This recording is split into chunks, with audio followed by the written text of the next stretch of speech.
Good evening, students and parents. This is Mr. Giamini. Congratulations, students. You've made it through your first day of 6th grade mathematics with me. Several kids haven't even gone that far, so you're already ahead of a bunch. Anyways, I wanted to give you a little example of what we did in class today, just in case you forget.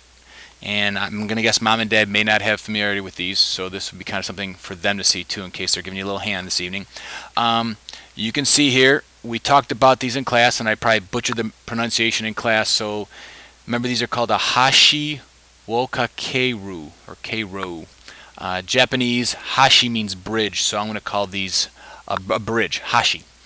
And if you recall, this kind of looks like this. This is a blank one just with the numbers. Remember, these numbers that are surrounded by circles are called islands, and the objective here are to create paths or bridges that will somehow connect all of these islands together.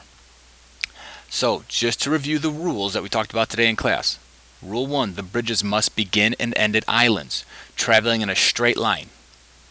They can only be horizontal or vertical, so you cannot have a diagonal line. The bridges cannot cross any other bridges or islands. So I cannot create a bridge that goes over or under another bridge, nor can I go from a 3, go over a 6 and connect it to another 3.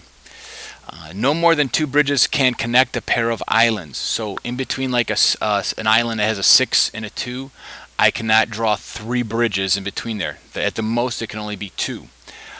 The total number of bridges connected to each island must match the number on that island. Okay, so if it is a 1, there is only 1 bridge going to that island with a 1. If it is a 6, we must have 6 bridges somehow going into that island or into that number 6. So I'm going to do an example real quick. Let me enlarge this. Okay. Now I'm not going to discuss my strategy. I'm just going to start working. Okay, I see this as a 1, so that means only 1 bridge can go from this. So, there.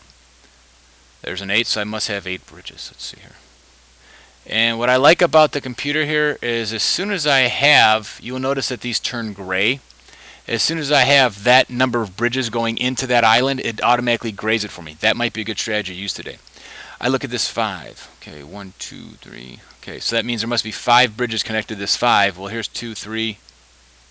Okay, I'm just going to keep working here.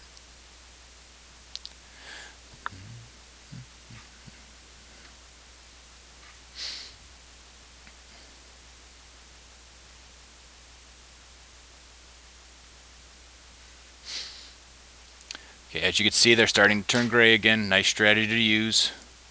That once you have connected the number of bridges to that island, therefore I just shaded in.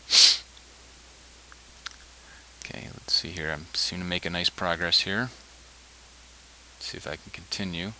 I think I had a mistake there.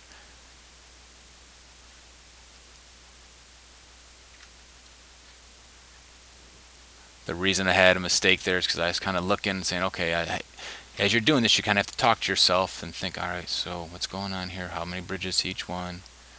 You know, have dialogue with yourself. It's kind of that think aloud. It's a good strategy to have in mathematics.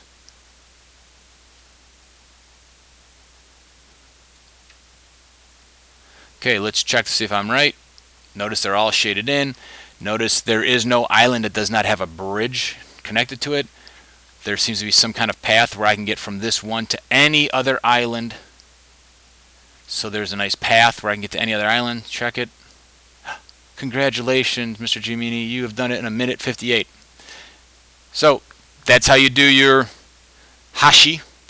You have paper version of it. There is a website that I've posted to the blog that you're more than welcome to take a look at and do some online as well. Remember, for homework, you must complete the activity and also develop a set of steps or strategies that you used to help you solve this logic puzzle. Have a great night. We'll see you tomorrow morning. Bye.